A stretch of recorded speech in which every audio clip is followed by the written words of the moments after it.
क्या दुनिया डॉलर की गुलाम है? क्या डॉलर एक ग्लोबल करेंसी है?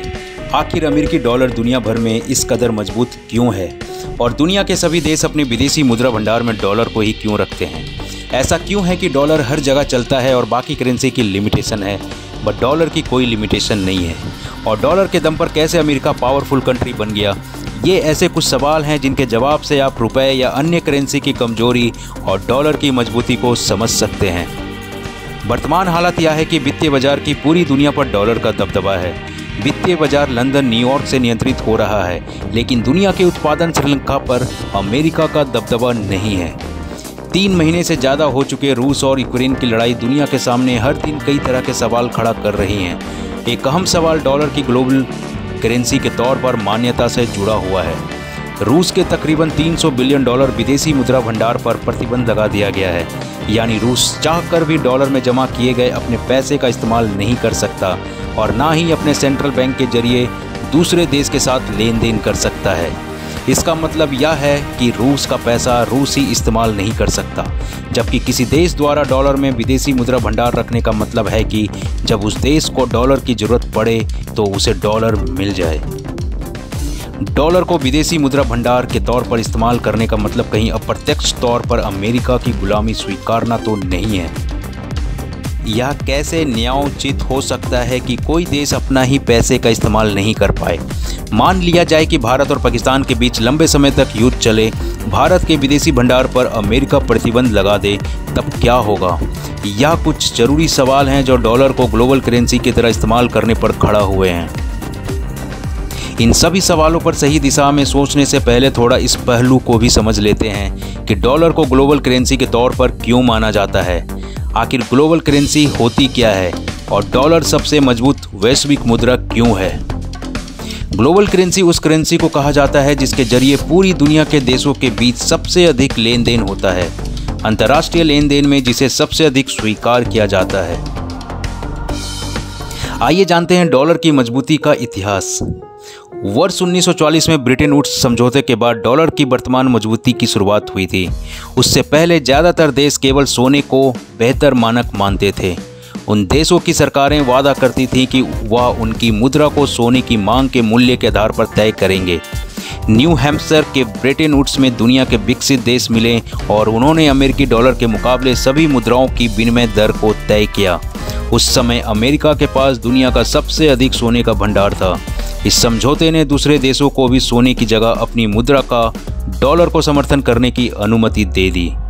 सन 1970 की शुरुआत में कई देशों ने मुद्रास्फीति से लड़ने के लिए डॉलर के बदले सोने की मांग शुरू कर दी थी। ये देश अमेरिका को डॉलर देते और बदले में सोना ले लेते थे। ऐसा होने पर अमेरिका का स्वर्ण भंडार खत्म होने लगा। उस समय की अमेरिकी राष्ट्रपति निक्सन ने अपने सभी भंडारों को समाप्त करने की अनुमति देने के बजाय डॉलर को सोने से अलग कर दिया और इस प्रकार डॉलर और सोने के बीच विनिमय दर को करार खत्म हो गया और मुद्राओं का विनिमय मूल्य मांग और पूर्ति के आधार पर होने लगा। आइए समझते हैं डॉलर मजबूत होने का निम्न कारण क्या है। Number 1, international standard organisation list के अनुसार दुनिया भर में कुल 185 मुद्राएं हैं। हालांकि इनमें से ज़्यादातर मुद्राओं का इस्तेमाल अपने देश के भीतर ही होता है। कोई भी मुद्रा दुनिया भर में किस हद तक प्रचलित है यह उस देश की अर्थव्यवस्था और ताकत पर निर्भर करता है। जाहिर है डॉलर की मजबूती और उसकी स्वीकार्यता अमेरिकी अर्थव्यवस्था की ताकत को दर्शाती है। नंबर 2, दुनिया का 85% व्यापार अमेरिकी डॉलर की मदद से होता है। दुनिया भर के 39% कर्ज अमेरिकी डॉलर में दिए जाते हैं और कुल डॉलर की संख्या के 65% का इस्तेमाल अमेरिका के बाहर होता है।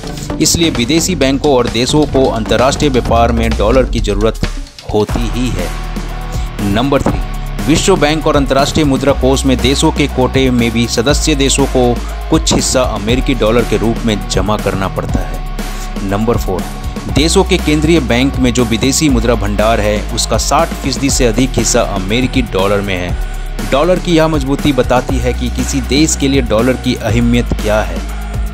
नंबर 5, यदि 2 नॉन अमेरिकी देश भी एक दूसरे के साथ व्यापार करते हैं तो भुगतान के रूप में वे अमेरिकी डॉलर लेना पसंद करते हैं, क्योंकि उन्हें पता है कि यदि उनके हाथ में डॉलर है तो वो किसी भी अन्य देश से अपनी ज़रूरत का सामान आयात कर सकते हैं।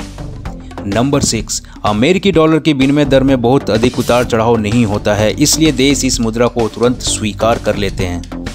नंबर 7, अमेरिका दुनिया की सबसे बड़ी अर्थव्यवस्था है, जिसके कारण यह बहुत से गरीब देशों को अमेरिकी डॉलर में ऋण देता है और ऋण वसूलता भी उसी मुद्रा में है, जिसके कारण अंतर्राष्ट्रीय बाजार में डॉलर की मांग हमेशा बनी रहती है। डॉलर पर सवालों का मतलब अमेरिका का विरोध या किसी और देश की पक्षधरता नहीं है। इसका मतलब यह है कि दुनिया में किसी एक करेंसी की स्वीकार्यता से ज़्यादा कई करेंसी की स्वीकार्यता को बढ़ाने की ज़रूरत है। डॉलर से जुड़ी इस प्रवृत्ति को ध्यान में रखकर एशियन डेवलपमेंट बैंक ने एक बार प्रस्ताव दिया था कि रूस, चीन और भारत जैसी अर्थव्यवस्थाओं को डॉलर के इर्द गिर्द घूमती दुनिया को चुनौती देने पर विचार करना चाहिए। दुनिया का वित्तीय बाजार पूरी तरह से डॉलर के कब्जे में जाने से रोकने पर विचार करना चाहिए। अगर ऐसा नहीं होगा तो अमेरिका की दादागिरी और गुलामी की तलवार हमेशा लटकती रहेगी। तो गाइज, आपका क्या विचार है हमें कमेंट में लिख के बताएं, और वीडियो की जानकारी अच्छी लगी हो तो लाइक, शेयर और सब्सक्राइब करना ना भूलें। मिलते हैं जल्द ही एक और नए इंटरेस्टिंग टॉपिक के साथ।